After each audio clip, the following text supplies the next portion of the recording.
Coucou, bienvenue sur ma chaîne Chana Gérard Medium. Je vous retrouve aujourd'hui pour un nouveau podcast sur les flammes jumelles. Donc on va revoir un petit peu ce que ressent le runner pendant les phases de séparation.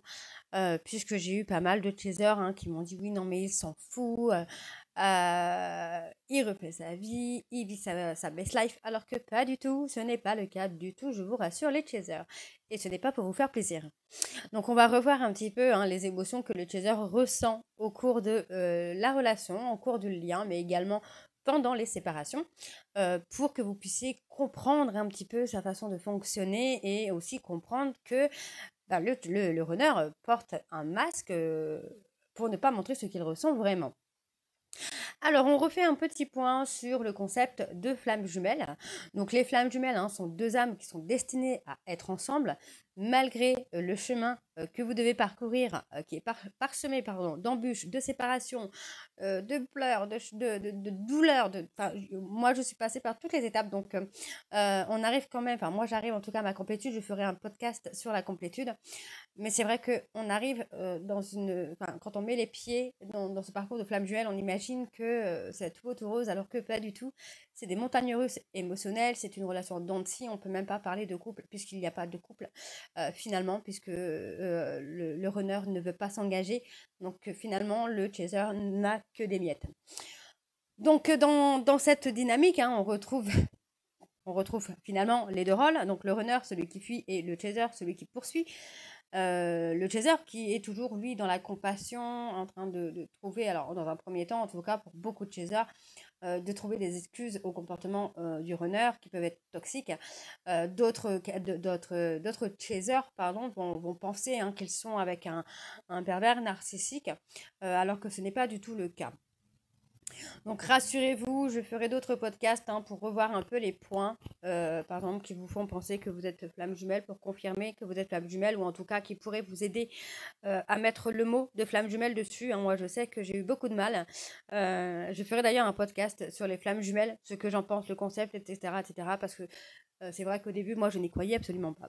Bref, on va voir un petit peu les émotions du runner. Donc c'est vrai que pendant les périodes de séparation, on a l'impression que le runner, en fait, ne ressent rien, qu'il en a complètement rien à faire du chaser, qu'il fait sa base life. Donc, c'est vrai que le runner va avoir tendance à s'afficher avec des copains, des copines, des femmes, des hommes, pour montrer que tout va bien. Mais j'ai envie de vous dire que vraiment, quand on est heureux ou heureuse, on ne s'affiche pas sur les réseaux sociaux, et je peux vous le dire en connaissance de cause, puisque depuis que j'atteins ma complétude, je ne poste absolument plus rien sur les réseaux sociaux. C'est très rare que je poste des trucs, parce que je m'en fous, en fait. Je m'en fous royalement un petit peu de ce que mon runner peut voir ou ne peut ne pas voir, quoi. Donc, le runner n'en a pas rien à faire, en fait, dans les périodes de silence, dans les périodes de rupture. C'est tout simplement que le runner est souvent submergé par une multitude d'émotions qui pour lui sont extrêmement complexes et extrêmement contradictoires. De toute façon, même vous les chasers, vous pouvez le remarquer, puisque c'est souvent quelqu'un qui va vous dire bah non, je ne t'aime pas, toi et moi c'est que de l'amitié, juste sex friends. Mais en fait, c'est toujours quelqu'un qui revient toujours vers vous. Il ne peut pas faire autrement de toute façon. Donc je vais vous donner quelques petits exemples des sentiments qui sont souvent ressentis par le runner, que ce soit en séparation ou pendant la relation. Donc, un des premiers sentiments que le runner peut avoir, c'est la confusion. Le runner peut éprouver une grande confusion à propos de ses sentiments. Donc, il va se poser énormément de questions, de savoir si c'est de l'amour, si c'est de l'amitié, si c'est de la tendresse, de l'affection. Enfin, il va pas vraiment comprendre comme vous les chasers. Les chasers, vous tout de suite, ou bien souvent très vite, vous comprenez tout de suite que le runner n'est pas n'importe qui, sans mettre le mot de flamme jumelle, mais vous savez que ce n'est pas n'importe qui. Alors que le runner, lui, il va savoir qu'il y a quelque chose qui est différent, mais sans vraiment comprendre le pourquoi. D'ailleurs, il se peut aussi que le runner pense que vous êtes également pervers ou perverse narcissique. Donc, il se sent attiré par sa flamme jumelle, mais cette attraction intense qu'il y a entre vous et lui est extrêmement effrayante pour lui. Donc, c'est ça en fait, c'est cette frayeur qui le pousse à partir pour essayer de comprendre ce qui se passe vraiment. Donc, le runner a besoin de ce temps, a besoin de patience, a besoin de beaucoup de séparation. Alors, en tout cas, pour certains runners, il y a besoin de beaucoup de séparation parce que dès que les choses sont intenses, il prend peur et hop, il se carapate pour faire le point. Un petit peu, c'est ça, c'est un petit peu pour faire le bilan. Donc la deuxième, la deuxième émotion, c'est aussi l'intensité. Voilà, c'est la peur de l'intensité. La connexion avec une flamme jumelle, c'est extrêmement intense.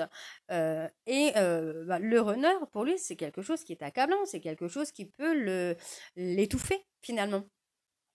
Donc, c'est cette intensité émotionnelle qui va susciter la peur de perdre son indépendance, de perdre sa liberté, la peur de devoir quitter des amis. Enfin, vraiment, le runner a besoin de pause en fait pour assimiler les choses, de comprendre que non, c'est un amour inconditionnel et que le chaser peut accepter beaucoup de choses, mais si ça reste dans le respect. D'ailleurs, c'est pour ça que le chaser va pouvoir faire son travail assez rapidement pour reprendre confiance en lui ou en elle et surtout pour se faire respecter. Donc cette intensité de perdre son indépendance va le confronter à des parties de lui-même qu'il préfère éviter. Donc finalement, le runner va avoir énormément de mal à se confronter à ces parties sombres de lui-même ou d'elle-même. Donc pour ne pas les confronter, il va s'en aller, il va partir tout simplement. Mais il y a un moment ou un autre où il sera obligé de les confronter et obligé de faire le travail. Hein. Alors, il y a aussi le sentiment d'inadéquation. En effet, le runner, malgré qu'il peut montrer une image de lui qui est hyper confiant, alors moi je sais que souvent j'avais mon runner qui me disait toujours non mais moi j'ai confiance en moi j'ai confiance en moi, ah non mais moi j'ai confiance en moi. Et en fait c'est le fait de le répéter m'a fait comprendre en fait qu'il n'avait pas confiance en lui, mais c'est pas grave, hein, c'était à la fois mignon mais à la fois un peu chiant. Des fois, je sais qu'il m'énervait un petit peu avec ça parce que plus il me disait qu'il avait confiance en lui, plus je comprenais qu'il n'avait pas confiance en lui et moi j'avais confiance en moi. Donc c'est vraiment le côté un peu effet miroir. Hein. Donc le runner en fait peut se sentir inadéquat ou indigne de l'amour de sa flamme jumelle. Le fait que par exemple, si par le passé, dans son enfance, le runner a souvent été trahi, soit abandonné, soit rejeté, je ferai un podcast également sur ça pour que vous puissiez savoir quelle est votre principale blessure, pour que vous puissiez la travailler, parce qu'effectivement, le runner n'est pas forcément celui qui a été rejeté et le chaser n'est pas forcément celui qui a été abandonné. Et non, pour ma part, c'est l'inverse. C'est mon runner qui a été abandonné et moi qui ai été rejetée avant ma naissance. Donc voilà, je vais faire un podcast dessus pour éviter que vous vous trompiez dans les blessures. Voilà. Donc le fait que le runner ait pu être abandonné ou rejeté par le passé, trahi, humilié, il va rester finalement dans des croyances limitantes qu'il ne mérite pas d'être aimé. Donc c'est quelqu'un qui n'arrive pas à aimer par protection, mais qui ne sait pas être aimé non plus. Donc plus vous allez l'aimer, et plus ça va lui faire peur, parce que pour lui, il va être indigne de cet amour. Il ne méritera pas cet amour, alors que pas du tout. En tout cas, pour moi, mon runner, il mérite largement l'amour que j'ai à lui donner, même s'il n'est pas prêt, ce n'est pas grave, mais j'ai quand même une capacité de comprendre que c'est pas malgré des comportements qu'il a pu avoir, je sais qu'il n'a pas cette notion de ne pas mériter mon amour tout simplement. Et les chasers, vous le savez aussi à l'intérieur de vous. Hein. Donc c'est vrai que pendant cette période, pendant les périodes de silence radio ou de séparation, au vu des paroles que le runner peut avoir, on va se dire mais non mais c'est vraiment c'est un connard, il mérite même pas que je l'aime, il est pathétique et moi-même j'ai eu ce sentiment aussi, mais aujourd'hui les choses sont complètement différentes. Hein. Donc il va rester dans ses croyances limitantes qu'il ne mérite pas cet amour. Donc essayez les chasers par contre pendant ces périodes de silence de rester un peu en retrait, de respecter cette phase de silence, de rupture qu'il a besoin ou qu'elle a besoin pour comprendre les choses et pour qu'il puisse faire son travail. Hein.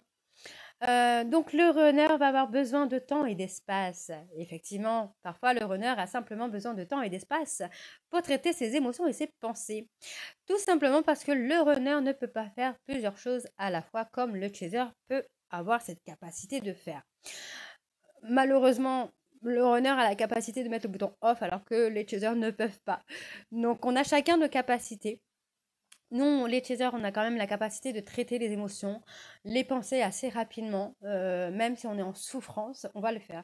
Tandis que le runner va avoir besoin de se mettre en retrait pour faire le vide et surtout pour mettre des mots sur les émotions, des mots sur les pensées qu'il peut avoir.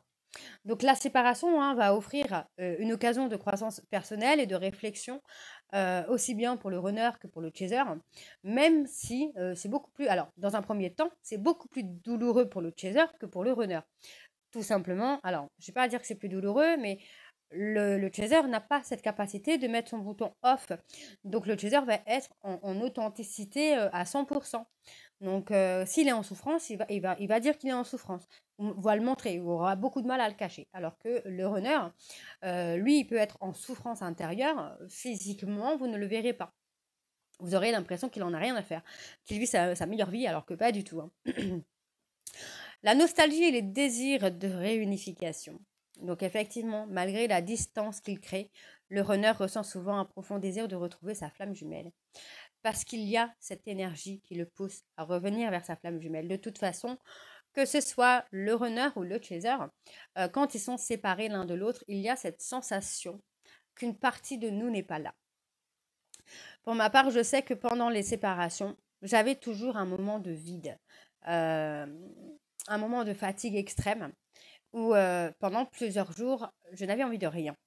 Et ben le runner, il est pareil en fait. Le runner est pareil, même s'il a cette notion qu'il peut mettre son bouton off et jouer la comédie devant les autres, intérieurement, il est vidé. Donc cette nostalgie peut être accompagnée d'une compréhension croissante de l'amour et de la connexion qu'il partage. Ça, on peut parler de cette croissance, de la compréhension, enfin de la compréhension croissante de l'amour et de la connexion qu'il partage avec l'autre au moment de son réveil. Le réveil ne se fera pas à la première séparation, ni pendant la période des allers-retours. Le réveil se fera à partir du moment où le chaser aura posé ses limites. Donc j'en parlerai également dans un prochain podcast parce que c'est vrai qu'il y a beaucoup de choses à dire. Maintenant que je suis en complétude, je peux vous parler de beaucoup de choses et que j'ai très envie de vous partager d'ailleurs. Donc je ferai un podcast prochainement sur ça. Mais c'est vrai que le runner, pour ma part, en tout cas de mon côté, mon runner, à chaque fois qu'il y a eu des séparations et qu'il est revenu, il y avait toujours des petits changements. Alors le runner est quelqu'un de très lent, mais c'est comme ça. On n'avance pas de la même façon, ni à la même vitesse. On ne guérit pas les blessures pareil, de la même façon. Le chaser peut très bien guérir ses blessures seul et le runner avoir besoin d'une aide ou inversement. Le chaser va avancer très très vite dès le départ, alors que le runner, lui, va avancer très très vite, mais vraiment à la fin du parcours. Donc on ne peut pas comparer les parcours avec d'autres parcours, puisque tous les parcours sont différents. Même si toutes les étapes, alors les étapes sont les mêmes, mais on les traverse toutes et tous de façon complètement différente. Donc la conclusion, c'est que les séparations, les séparations entre les flammes jumelles est une phase complexe, mais le runner doit naviguer à travers une myriade d'émotions. Donc, pour les chasers, il faut rester dans la compréhension et dans la bienveillance, mais sans non plus vous mettre en danger, j'ai envie de vous dire, et sans non plus être dans le déni du lien. De toute façon, quand on est dans le déni du lien, il nous arrive que des bricoles. Je peux en parler, même si je suis en complétude. Il m'arrive des fois de dire non, mais de toute façon, je suis même pas en flamme jumelle. De toute façon, je suis peut-être même. Enfin, des fois, je me le dis, je me dis non, mais en fait, on n'était même pas flamme jumelle. Mais en fait, si. Et je sais parce que dès que je fais un truc, il m'arrive des bricoles. Donc, rien que cette semaine, c'était très compliqué. Alors, on voit que c'est quand même très difficile la période de séparation, mais elle est nécessaire en tout cas pour la guérison, que ce soit personnel, émotionnel, émotionnel, professionnel, pour les deux partenaires. Ce n'est pas que pour le chaser ou que pour le runner. Les périodes de guérison vont permettre au chaser donc de se recentrer sur soi et au runner de comprendre ce qu'il ressent. Donc, en fin de compte, le chemin des flammes jumelles est un voyage d'amour, de découverte de soi et de transformation spirituelle. Effectivement, une fois que vous allez arriver à la complétude, les chasers, vous allez être une version de vous-même, une version 2.0. Donc, je ferai un podcast sur la complétude pour voir le avant et le après, pour voir un petit peu par rapport à moi ce que je vis en étant dans ma complétude. Ça pourrait peut-être vous aider. Mais en tout cas, voilà, ça vous permet d'être dans la transformation spirituelle et vraiment dans la découverte de vous-même. Ça peut être une découverte physique, ça peut être une découverte professionnelle, personnelle. Vous allez vraiment vous découvrir, voire vous redécouvrir, les chasers. Et les runners, c'est pareil. En fait, les runners vont se découvrir, voire se redécouvrir d'une façon qu'ils ne connaissaient pas, ou en tout cas qu'ils avaient laissé mourir un petit peu intérieurement, en fait. Donc, pour ma part, je sais que, ben voilà, vous me connaissez tous sur mon vrai nom, donc Pamela. Pour moi, maintenant, la Pamela d'avant, je le dis même à ma maman, la Pamela d'avant est morte, elle n'existe plus. Je suis sur des changements, des transformations, que ce soit physique, personnel, professionnel, mais pas que. Il y a aussi une transformation d'identité. Donc, j'en parlerai dans le podcast de la complétude, parce que ça peut vous permettre de comprendre beaucoup de choses en tout cas. Donc, pour faire un petit point, voilà. Donc, pendant la séparation, le runner n'est pas dans quelque chose où il ne ressent rien. Bien au contraire, si le runner vous quitte, c'est parce qu'il vous aime trop et qu'il n'arrive pas à contrôler tout ça. Donc, il a besoin de temps, il a besoin d'espace pour canaliser, pour maîtriser ses émotions, tout ce mélange d'émotions qui est là, en fait, c'est un petit peu comme une boîte de Pandore qu'on ouvre et pouf, il y a plein de choses qui sortent et en fait, on ne sait pas trop quoi en faire. Et bien là, le runner, c'est pareil, en fait. Il est avec vous et il y a tout un tas d'émotions qui se met en activation et il ne sait pas quoi en faire.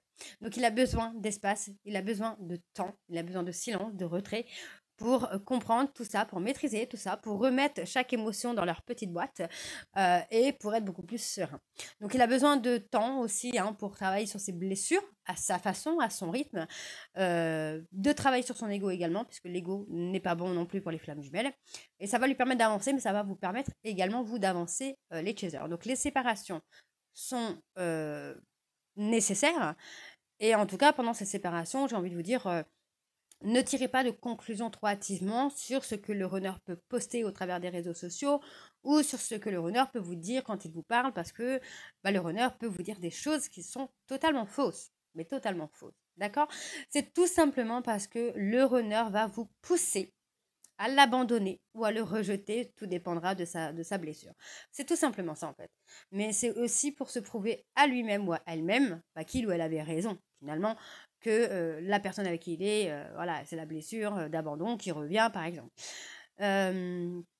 Mais en même temps, ça va lui permettre de travailler cette blessure-là et de comprendre finalement que même s'il cherche à droite, à gauche, il ne retrouvera jamais quelqu'un comme vous. Il ne retrouvera jamais l'intensité de cet amour avec quelqu'un d'autre. Ce n'est pas possible puisque vous n'avez qu'une seule flamme jumelle. Donc voilà, les chasers, les runners, j'espère que ce podcast vous parlera et vous apaisera en tout cas, vous donnera des réponses. N'hésitez pas à me dire en commentaire si c'est le cas ou pas. Et moi, je vous embrasse, je vous retrouve très bientôt pour un prochain podcast. Et surtout, prenez soin de vous. Bisous!